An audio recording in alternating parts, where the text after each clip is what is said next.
Good evening, and welcome to another Monday night here on DJNTV. Tonight, we're going to be talking to one of the, Joe, I don't want to say it this way, but I'm going to, one of the original, the old guys when it comes to the whole world of podcasting and getting DJ information out there in a method other than a print industry. Joe Casillas. Joe, good evening, and thanks for joining me. Thank you, John. Yes. So we're going to dig into a lot of different areas tonight because you're coming to us from Los Angeles.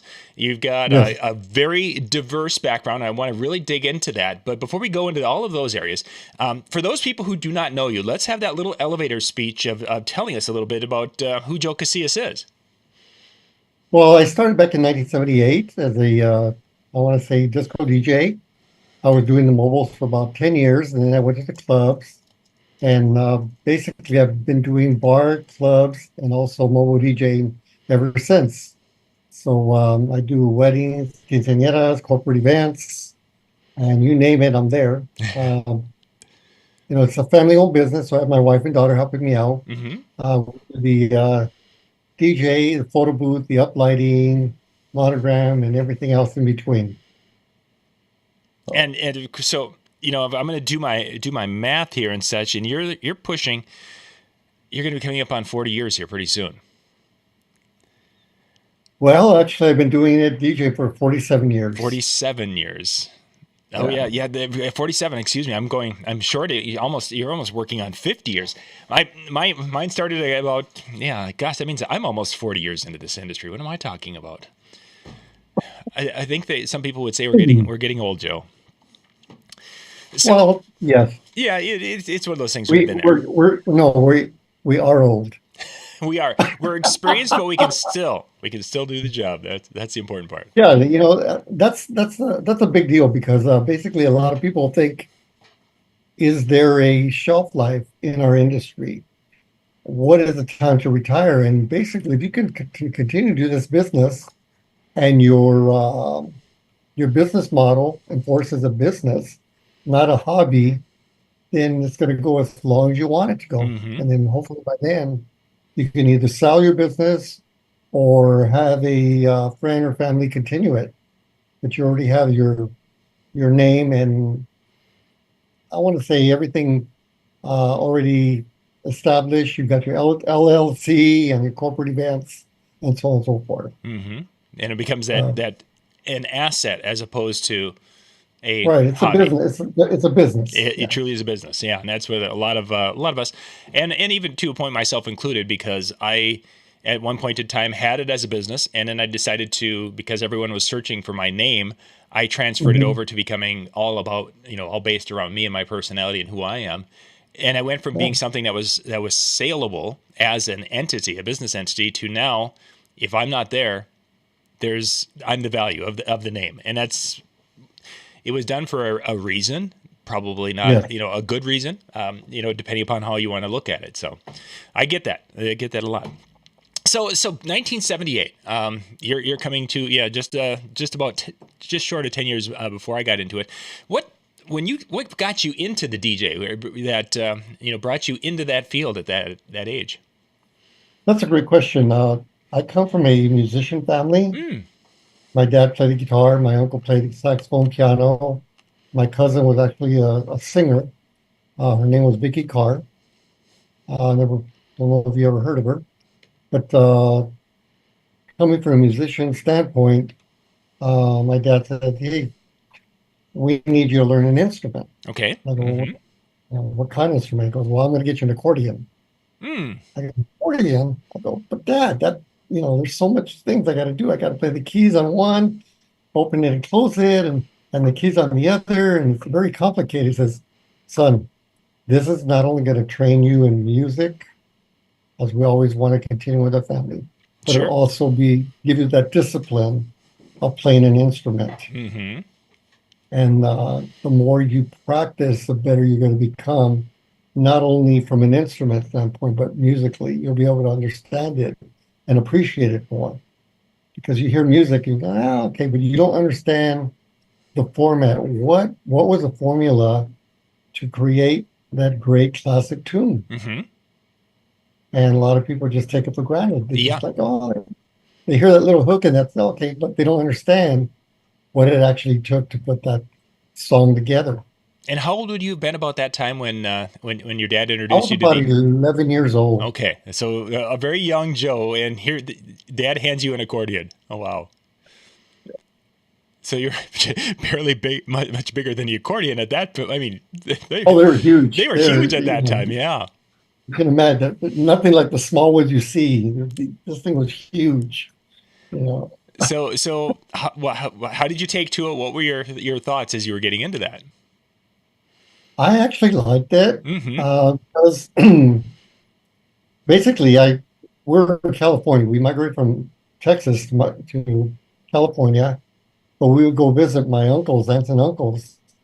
And rather than play records, we'd go in the backyard and everybody would pick up an instrument and we'd play music. So I Sure. was already into that music format of musicianship. Mm-hmm. You know, I never gravitated to be a musician because I never, uh, I want to say, took it as a job. Yeah. You know, but I played it, basically for fun. And I would assume with the family events and such that there was a motivation because you want to be good enough to play at the family event because you don't want the cousins and everyone to be laughing and pointing and saying. So you had the inspiration to put in the time at Yeah. that age. Yes, and it was great because from a DJ standpoint, it's always good to be able to understand, as I mentioned, the format of what a music is basically put together and Mm-hmm. constructed. You have your ABAB or ABC or ABCD, which the ABCD is what is it? Chorus, medley, vocals, and then a bridge, and then you go back into the music again. Mm-hmm.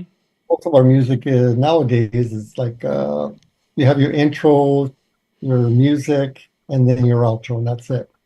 Yeah, many of them don't have the different components like they did at So they're structured differently.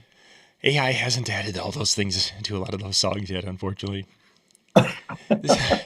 So But I you're grew up in that era and understand it and exactly. understand 50s music, the 60s, you know, the Motown era, R&B, the rock and roll, the classic rock, and then go into an era of disco, and then 80s, and then the 90s, and then the 2000s.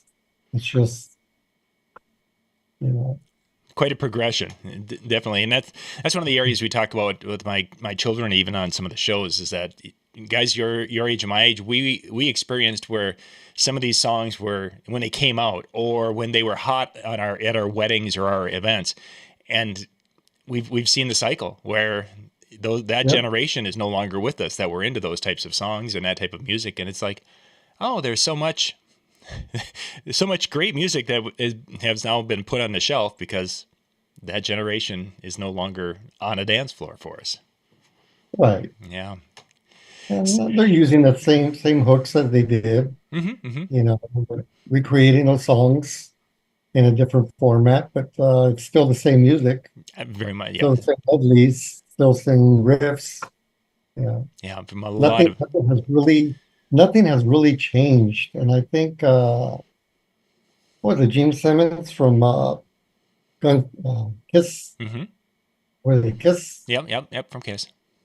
He could have said it better because a lot of the music from that era was very constructed, very precise, and now it's just like somebody sitting in front of the computer and just creating music. Mm-hmm.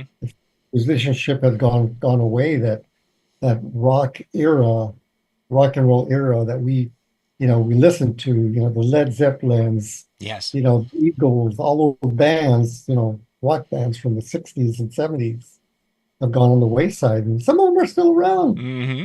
Oh yeah. See the So Rolling Stones, just they're banging away. But gonna be somewhere. They're gonna be somewhere so performing. again, we Yeah. go back to the DJ aspect. It's there's no shelf life. Mm-hmm. It's just I want to do it. Yeah. And as you're booking shows and doing things, let's kind of hit on that shelf life thing a little bit. Uh-huh.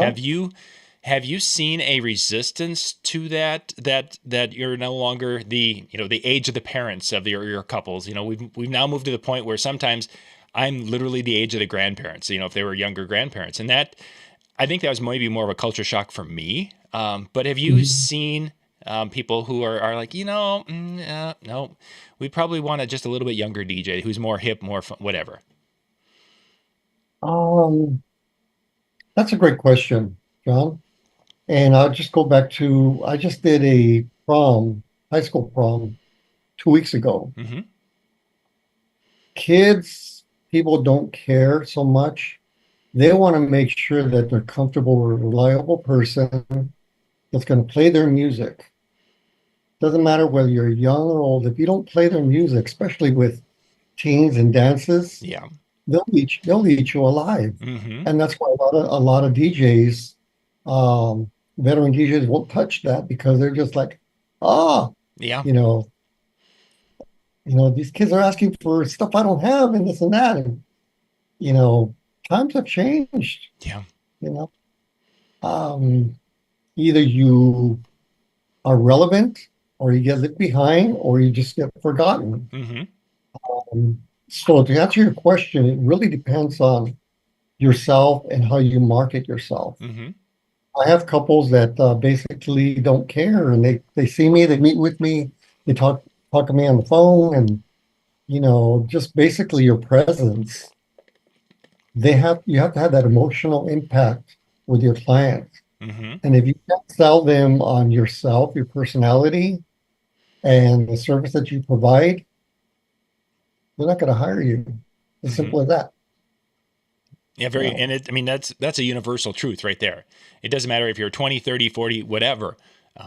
That carries through, and that's very, very interesting. Is I have found a very similar thing is that when been able to have some conversations, I've been playing a little bar, and I have people coming up to me that are half my age or less, Mhm. that would be like, "Hey, can you come in and you're whatever," and they're all excited, and it's in Right. that case, it's because they've built a level of trust with me. They know who I am. They know what I do. They've come up and talked to me, make requests or whatever. Mhm. It's that building of that trust, and now they're like, "Yeah, we want you to come and do whatever this, that, the other thing." So, Yeah. so key, I There's, think. there's always going to be that the percentage, John, is going to look at you like you're old school Hmm. or you're not relevant. But after about 10 minutes of playing music, they like, wow, this guy knows what he's doing. Yeah. You know, hey, do you have the song? As a matter of fact, I do, or let me check. You know, Nowadays, now you can stream everything. Not that I stream my music, but there's a good percentage, like maybe 5 or 10%, that somebody's going to ask you for that one song. Yeah. And you're going to go to either whatever platform, SoundCloud, BeatSource. Wherever. You can't Yeah. really Spotify, but you can transfer that music from one format to another. But there's all these different formats, streaming formats that you can just grab and play that file in within seconds. Yeah. And I think that's been a huge need. And as much as I'm a huge promo only fan. I've gotten promo from back in the '90s all the way through, Mhm. and I've got a massive library of music. But that doesn't mean that I have everything. And with today's diversity in listening, how they do that, yeah, there's going to be stuff that I do not have, and I can It's either be, impossible because yeah. they'll ask you for a song, and we want this remix of this song. Hmm. Not the song, not the original. I want this remix. Exactly. And our choices are to either figure out a way, or we can say, no, we're going to play Love Shack again. You know, in that, I think then all of a sudden they're like, oh, this person is old and out of touch really quick. Right. And there are times where, 20-year-olds are, I'm not going to do that. Okay. This is Yeah. a different world than what it was when, I mean, back when you first started doing mobile DJ, you had a limited collection of music that you were going out with, I would assume, because we all did. Right. And it's like, They, nobody had the mechanism of listening to the music on a streaming service. mm-hmm. Apple Music, Amazon, iTunes, whatever you want to call it, Spotify. Uh, there was nothing like that in the 70s and 80s Hmm. up to the 90s. You know, whatever we played, as long as it was good and it was danceable, hey, you know, I'm the type of DJ where I'm more freestyle, but I like to play happy music. Sure. I really care for the downbeat, slow, bluesy, uh, whatever, gangster, Hmm. whatever you want to call it. I'm more of an upbeat type of DJ. Hmm. I want people to have a good time when they're sitting there bobbing their heads, smiling and just, wanting to party, then you know you're doing your job. Oh, for sure. Yeah, and You that's know. that's what our job is that taking a situation and hopefully making it so that people have an experience that was worth them investing their time, in many cases their money, to be at. Yep. That's such a huge trying to convey that one to people, because we just look at it sometimes as just another show or just another gig. But for this one person over here, this might be the only time in the whole year, or maybe even in the next Hmm. 5 years, that they're going to be out. They're going to be able to experience something like this. And if I phone it in, I've done a huge disservice to this person over here. Yep. Yeah, very much so. Um, so let's talk about you've been in the LA market for a very long time, and I haven't had many opportunities to really talk to anyone from that West Coast area. And when it comes to weddings and some of the possibly differences in what your weddings are like compared to mine in the Midwest or East Coast weddings. You've talked to a lot of DJs over the years in those different areas and such. Are there just a couple of little things that you guys do a little bit different when it comes to weddings than maybe we do in the Midwest? Um, there really isn't much difference Okay, so I when was you wondering. do. Let's do it this way then, Joe. Take me through kind of a made up timeline, but just kind of a timeline of the day of how things go. So like for us, it's ceremony would be 4 o'clock, and then they'll be eating about 5:30, and then we do the dance, and there's the toasts are in, that kind of a thing. Just kind of go through and hit some of the big things that are involved with your typical wedding. Well, usually the way I run my weddings is basically if I'm doing the ceremony, I'll have a separate setup, and I'll get to the what I developed over the last couple of years. And that's over your Uh, shoulder right there, the audiovisual theta. Theta, yes. Yep, we'll get to that. Uh, yes.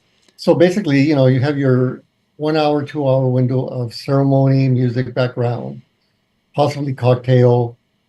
Then you migrate into your reception. You have your a structure. Basically, I use event planner. Hmm. So I have the customer or the client look at that and fill out the information. And then I'll have the grand entrance, and that might entail, you know, the wedding party, the parents, and whoever else is going to come in. They might want to have certain songs for each couple, or they want to have one song. Um, I believe in bringing the couple in and doing at least 10 minutes of dancing Hmm. prior to anything, because what that does is it just raises the bar of the energy of what the expectation that people are going to expect. Hey, this is going to be a party. Right, right. Yep. We're going to have a good time. Versus you come in, you do the grand entrance, you sit down Yeah, everybody goes sit and just now. Yep. wait for dinner and so on and so forth. But I try to keep it as lively as possible, because when I sit down with my client, especially like a wedding, I'll tell my bride and groom, once you start dancing, your first dance, if we do that in the grand entrance, and then basically start playing some music for when they get out there and dance. Now we have an open format, so it's not no longer kind of like, I don't want to say elevator music, but Hmm. I believe in playing classic tunes that everyone can kind of relate to. It doesn't have to be loud. It can be at a moderate level, just enjoyable. Why is the DJ going in there and just right away wanting to bang, at three-quarters of the level and play loud music? Hmm. Makes no sense to me in the beginning. Sure. I mean, you have that high point and then you bring it down, but you keep that level of that vibe of people having a good time, Hmm. enjoying. music. Oh, this guy's playing some good music. We want to dance. Hey, can you bump it up a little bit? Sure. Raise the Yeah. volume? Sure, not a problem. At that point, you're just ready to party. Mm-hmm. So basically you'll have, as I mentioned, you'll go in, come in, 10, 15 minutes of dancing, come back, do the toast, any speeches. I believe in getting the cake out of the way because I believe in serving that after dinner dessert, kind of Yeah. like Yeah. pictures, at least get them out of the way. Mm-hmm. Um, Father-daughter dances during that time, toast, so on and so forth. Break it up for about half an hour and then go back into it again. And the reason I don't want to have a long period of people waiting because then they get bored. Yeah. After 20, 30 minutes of just sitting there, they go, okay, what are we going to do? What are we going to do? Yeah. So you don't want to do you don't want to lose that control, and it's not so much control of the crowd, but you want to have at least a good sense of running the event. Mm-hmm. Once it gets away from you, then it's over. Yeah. It's over. So again, cake, get that out of the way, toast, get that out of the way, dancing, come back into garden bouquet, and possibly something else, and then that's it. The rest of the night is just party. Mm-hmm. Uh, that's usually how we run our events here in Southern California. I mean, it might be different. Some DJs will basically bring Right. in the couple, they sit down, wait till dinner is served, toast, and so on and so forth. An hour, 2 hours pass, and then they start dancing. Mm-hmm. So, me, So that's kind of it yeah, becomes a little boring. it does get very boring. Yeah, and unfortunately, that's kind of the Midwest way we do it. Is we would have, as going back to that example, if we had a 4 o'clock ceremony out there, we come in, they're eating at 5:36 type of a thing, and then the dance starts at 8 o'clock and goes till midnight. So most of our weddings are somewhere between 8 to 9 to 10 hours on site. And so when we talk to our brothers in the on the East Coast, we're like, we never 4 hour wedding is it, and that's including dinner and the whole 10 yards. And it's like, wow, that's not my experience here. Um, Yes, but and it's primarily because they try to lump everything in the beginning, mm-hmm. or they'll have the main, entrance and so on and so forth, and then you'll have some dancing. By that time, people kind of like, oh, you know what? I'm bored. Let's go home. Yeah. So people start leaving at 10, 11. You kind of wonder what happened to everybody. Mm-hmm. Yeah, it gets to be a very long day. We're programmed in our mind from years of working a job that's somewhere between 6 and 8 hours is our work day. And when you hit that, your body tells you that you're used to an 8 hour day and it's now 10 o'clock and you started at 2 o'clock. It's like, yeah, it does. And that's when you see the guests are having a great time. And then they're like, okay, bye. But wait. Yeah, and it comes through experience, John. Mm-hmm. I think one thing that gives me the advantage is because I have a musical background. Mm-hmm. I have a bar, restaurant, club scene background. Okay. So I can keep the dance floor packed the entire night. I don't start losing people at 10, 11, 30 when the party is supposed to go to 12 or 1 o'clock. Mm-hmm. Uh, because when you start emptying a room, it's because several type of reasons. One might be um, they're not the party crowd. Mm-hmm. Your music is way too loud. You just can't take it anymore. Um, or you're not playing the right music. You're not entertaining them. Or just lose focus and let's go somewhere else. Yeah, yep. And those definitely do happen. That they do. But you might have the other scenarios. We have the wine country areas where Temecula, Yeah. where they shut you down at 10 o'clock because of sound ordinance. So there's some areas that, and I imagine it's back east the same thing, where you can't play beyond a certain timeline because the neighbors start complaining. Yep, we have that for many of our outdoor events here also. So, Yeah, and that but answer- I personally appreciate that because when we're done at 10 o'clock, I'm home by 11:30. Yeah, I can live with that. I can live. Not me. I'm a party animal. Oh, the younger days, but I just don't. The late nights and yeah, I just don't do those as well because my days now I've gotten to that point now. My day starts at 5 in the morning. I don't know why, Oh, but it does. That's the way it is. So you mentioned you had the family, your family involved. Tell us a little bit about that and how when you were getting them involved. That how did they respond to that? Because I know some of my children have been like, "You woohoo, we're ready to go," and some of them were like, "Yeah, not a chance." How did it work out for you?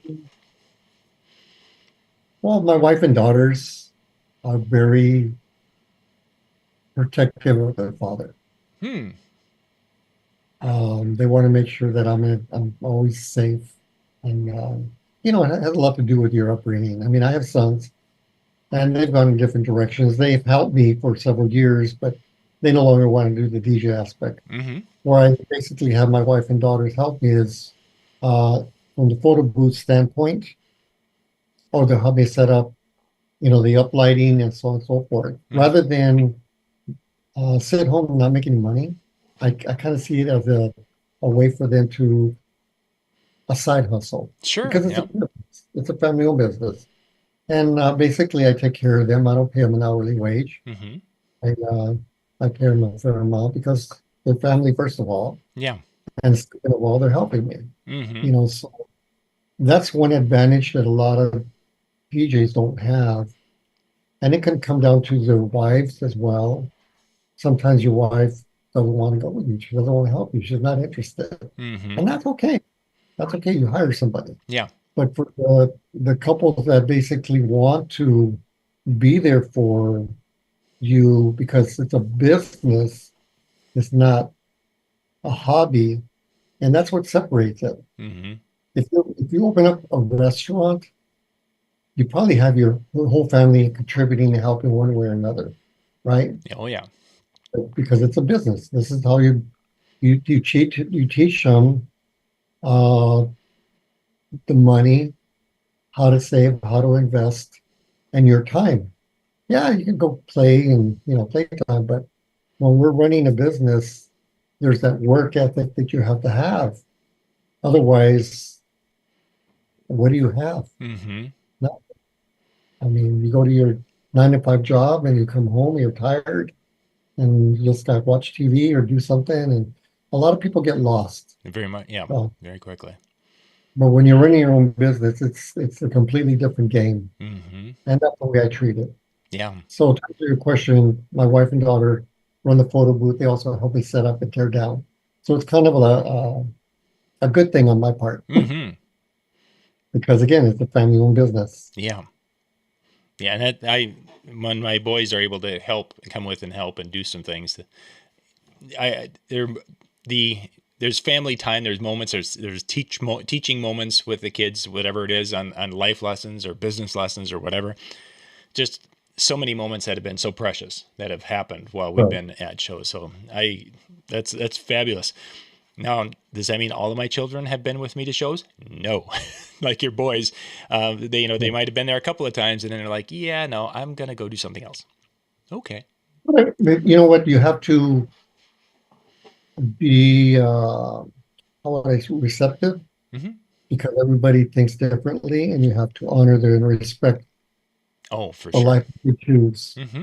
You know, um, it's a family value that you have to understand, and a lot of people get kind of lost in that aspect. Yep, I would agree. We as DJs are very uh, focused on what we're doing, Mm-hmm. but then sometimes we lose sight, and it's important that we don't lose that sight with our family. Mm-hmm. You take that time and you spend it with them Yeah, and do things. for sure. You know, So Joe, let's jump in a little bit to Theta there behind you. Tell us a little bit about what was the impetus for creating that and what it is and how you use it. great question, John. So I saw the need because I've been doing it so long, Mm-hmm. and um, you can't always take your big setup. you kind of want to have something compact, reliable, and easy to set up. And it wasn't until I want to say 2000 where COVID hit and the whole game started changing. Yeah. Um, the technology just progressed. I come from an engineering background. I was an aerospace engineer. So I come from a technical background. You could see it just shooting up because the streaming became, you know, I want to say tenfold, 100-fold better than it was before. Internet became better. Mm-hmm. They started migrating from the 3G to 4G. Now we have Exactly. 5G. Yep. 5G was coming out during the COVID You know, time. have you started doing the streaming services. So you have all these platforms that, you know, what originally was, I guess, iTunes created with their iPad or Mm-hmm. what do you call it? The iPod. Yeah. The iPod, yeah, Yeah. Yeah. back then.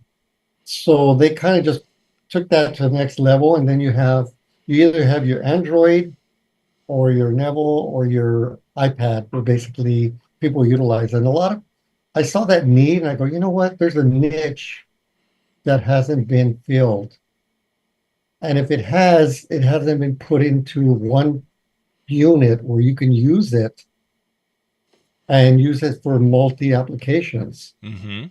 whether it be a backup system, a ceremony system, a nightclub bar where you just need to play background music. Musicians need to connect their microphone with one instrument, play their music on iPad or Android or whatever. Um, you can control your lighting from the iPad. You can do karaoke from there. Yeah. I mean, there's so many things that I thought, you know what, let me design something that is going to be multi-platform that'll fulfill the needs of all this gap that we have of all these wires and everything. Mm-hmm. Let me create something, develop something where I can just plug it in, turn it on, and in 5 minutes I'm ready to go. Sure. So now you have the technology where you can have wireless microphones, wireless HDMI, you know, broadcast Mm-hmm. streamline wireless TV or whatever, and then you have your wireless uh, lighting, right? Mm-hmm. So you can put all that inside this unit and control everything. Somebody comes up to you, hey, do you have the song? Blah, blah, blah. Type it in. Yep. Right You here. can either I use algorithm Sure. Yeah. DJ. Other guys use the virtual DJ and they'll use computer or whatever. But I also developed that's another design that I came up with, but I won't talk about that yet. Mm-hmm. But I saw the need of an external mixer because a lot of people don't use external mixers, and Mm-hmm. it's just going to give you a better sound quality. Also, this is your backup system. Let's say your laptop crashes, your controller crashes, you can still finish the night with this. Oh yeah. You know, you got to go set up a ceremony outside, and what do you have to do? You have to set up a speaker, mixer, microphones. So you have all of these variables, and it just takes time to do Mm-hmm. that. Why not have something in place where I can set up this entire system, ceremony system, in a matter of 10 minutes and not have to worry about it? Sure. You know, why not have something where somebody comes up to you and says, hey, we want to sing songs or we want to have a karaoke night? You have the mechanism to do that. Certainly. Yeah. Somebody tells you, "Hey, John, I can't afford you, John. You're $2,000, but do you have anything that we can kind of rent from you?" Mm-hmm. Sure, I have this unit that I can rent to you. Um, you can create your own playlist, either Spotify, Amazon, whatever, or we'll load it for you. We can't sell you music. We're not selling you music, Mm-hmm. but you're able to stream your music platform through this and do your party. Why leave money on the table? Sure. You can charge them 5 to 7 to $800 to provide this unit, couple speakers, couple lights, and they're good to go. Mm-hmm. You drop it off, you pick it up the next day, and There you go. Yeah. Yeah. Neat. Neat. Yeah, we have a lot of DJs that have, I want to say, multi multi ops, where they have 15, 20 DJs. Mm-hmm. Why can't this fulfill some of those? Sure. Yes, you can't replace the DJ that's going to be playing live. Yes, you can't replace somebody that has good microphone skills, that is going to coordinate the event, that's going to plan the event, and basically um, make sure that everything happens in a timely fashion. Mm-hmm. But Mm-hmm. there's always going to be that 20%. All they want is somebody to have music there for them. Yeah. Why not have it? Yeah. Exactly. Make it a nice all-in-one system like that. So, kind of walk us through what is involved with the because we see the one over your shoulder there, Yes. which you can't see because it's a background, but we can see it. But kind of walk us. There you go. Yep. So, walk us through a little bit about what you found to be kind of the best little system for the users.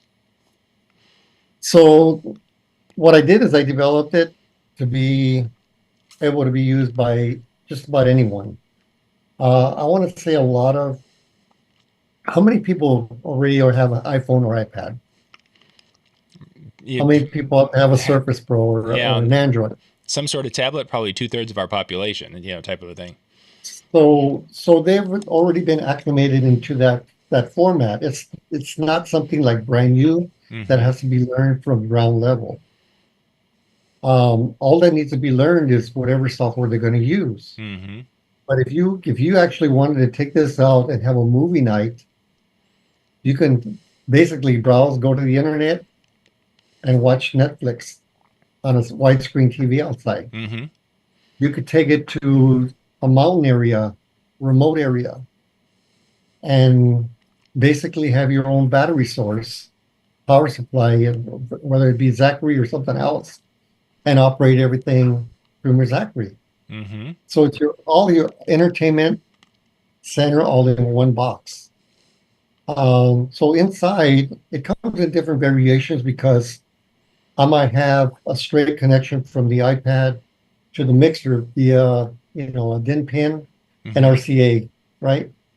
Or I might put in a dual microphone system inside Sure. and I'll route the cables into the mixer. Now I have two microphones inside the unit. Mm-hmm. I might put in a wireless transmitter and then receiver that you can basically connect um, a projector. So if somebody hires you to do let's say a presentation or a corporate event, and they want you to run their show for you, they want you to play music, also provide a microphone system, and then play their presentation. You can do that from this unit. Sure. If you wanted to control your lighting, you can use your iPad or you can use an Android to basically control your lighting from the unit. Mm-hmm. So if you can just imagine all of these components all over the place, all built in one unit, how much time savings is that going to save you? Mm-hmm. Certainly. Um, how many events are you going to basically not say, you know what, I can't do it because I got to go, I can't be in two places. I'd love to be in two places at once, but I can't. Sure. So you deliver two or three of these units in different party locations. It might be a bar, it might be a restaurant, it might be whatever they hire you for. It's opening the doors to something that somebody, how would I say it,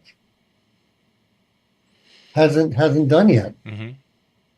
So if you can see yourself, I mean, how many bar restaurants in your location, John, that you could probably knock on their door and say, "Hey, I have this unit that I could basically rent or sell you, and you can do all your entertainment from here." Mm-hmm.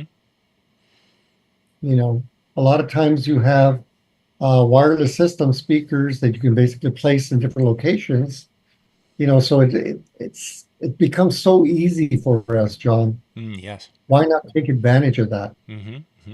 You know, if you remember the old photo booth, what did they come in? Big old large Oh, anvil cases. yep, yep. Oh, they were something. Wires all over the place, the Yep. camera, this, the printer, that. Oh, you You know, needed, in just some cases, you needed a trailer just for that. yeah, I mean, it was huge. And now everything's basically been compressed to one little box. Why not use that to our advantage? Hmm. Yeah, for those of you out there watching, I just put the link for Joe's unit there. You can check it out. That is in the chat, and I'm also going to put it. I think I can put it below the video also here in the description of the video, because I forgot to do that earlier. So we'll just do that. I think it will propagate out there. So customizable. You can do a lot of different things with it, and you can use it in a lot of different, because it can be used as a tabletop unit. Do you also have? I see that one that it shows a stand. Now, is there a stand option with it also? Yes, we're basically building a stand for it as well. I think what I'm going to do is I'm going to go ahead and make it more kind of 30-degree angle Mm-hmm. because we're used to seeing our computers, everything With a at slant. a certain level, Yeah. Yeah. 30-degree. So that's what I kind of want. I want to have that way where we can mount it or put it on a table. Excuse me, either has feet or elevated on a tabletop where it's 30 degrees. Mm-hmm. So you don't have to sit there and look down, because a lot of times that's more of a pain. We basically look down and again, we look at our controllers, a lot of them are just straight. But if you go back to the old school days, a lot of DJs had their controllers, their mixers and stuff slanted because it Mm-hmm. was easier to Oh operate. yeah, yeah, yep. The top of our wheeled amp racks had that slant in there. I'm showing, can you see the picture behind? Yep, yep. I see that. Yep. There's kind of a it looks like So a here I'm conference doing a room. corporate event, Yep. and basically they hired me to do that. So I was playing the music, also broadcasting the video Mm-hmm. to their TVs. And afterwards, I did their after party in another room. And to be honest with you, John, it was easy peasy. I Sure. mean, the perception level, when you see all this stuff on the table and it's just a controller and a computer, Mm-hmm. I'm not putting anybody down because everyone begins at a certain time, right? Mm-hmm. But when you start getting better and better and better, the perception level starts increasing. Exactly. You want to look the part as well as I want, I charge. want, I want to be valued as that thousand, $2,000, $3,000 DJ. Mm-hmm. No one's going to pay that if they see A, yeah, stuff all over the a place. $50 mixer sitting on the table next to an iPad, and they're like, "Well, I could do that." Yeah, you don't want to give them that option of that I can do that, Yeah, you don't you want them to know. be thinking that, because it's like, "Oh, look at that nice, that professional case, and it's all clean and neat." There must be a lot of technology behind that, and they just don't even think about it beyond that. But when it's a mess, So you can see this on this picture. I yep, have my controller yep, on one side, and I have the unit on the other side on the yep, little yep. We get a nice view of that with the two legs that it's on right there. Hmm. So that's one design. Basically, I used that. Did the ceremony outside. Hmm. It took me 10 minutes to set it up, strike it, bring it inside, and I was done. Yeah, and I could see my son really getting into that, because when he's running the lights, that's literally the setup type of a thing we do, is that we have a second highboy table that he uses, and it's Mhm. another a 42-inch tall table. But yeah, they'll have the main DJ booth system, the goodness gracious, yeah, the main one, and then we'll have his spot where he does the lighting. Well, you've got it all built in there, so now instead of seeing a iPad basically sitting naked on a table, it's all Right. nicely enclosed, and it looks like it belongs there as a professional tool, as opposed to an iPad sitting. I've gotten so many compliments, and people are like, "Wow, that's next level stuff. Hmm. We've never seen anything like it." At this wedding, I also did their monogram, and I ran it from the iPad via wireless HDMI. Sure. So I didn't have to suck up another computer to do I, their monogram because they wanted a motion one. Mm-hmm. If it's static, then you can basically put a flash drive in the Yep. unit, projector, and you're good to go. But they wanted a motion one, so I just operated it from my iPad. Very nice. Yeah. Uh, Joe, our time is kind of winding down here. If people would Okay. have some interest in the what's the best way for them? I mean, I put the link to the website, but what would be kind of the process if they're like, hey, I like this idea. How would they proceed in getting something put together for them? They would basically order it through the site. Um, it's on Shopify. Yep, You that's the provided link. that That's the link? link that's up there. Yep, it's both in the chat and in the description of this video. You'll find that link. And then my information there, they wanted to basically contact me and ask me more info Okay, on it. So I'm selling the shell. The components are basically separate. If they wanted an entire unit, then I can go ahead and price it for them sure. at that point. I'm showing a little clip of the NAM. We're at NAM, Mm-hmm.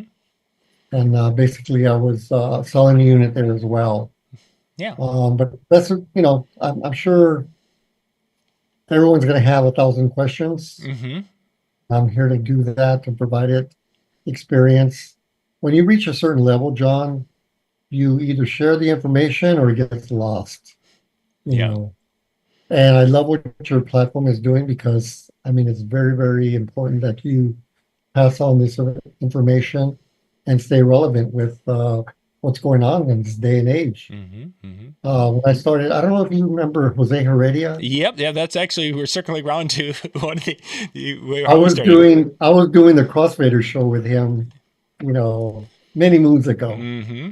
Yep. And we kind of started that whole, You did. You guys were the first ones that were out there doing the that and I podcast. think you were on we had you on the show, right? I think I was. I'm I trying think to I was think. on. Oh my gosh, that was so long ago that Yeah. that was nearly probably 25 years ago. 2006, I think, or something No, like that. was it that late? I thought it I was don't know. early 2000, 25 years ago. Yeah. No, how time flies. Good times, though. Good But times.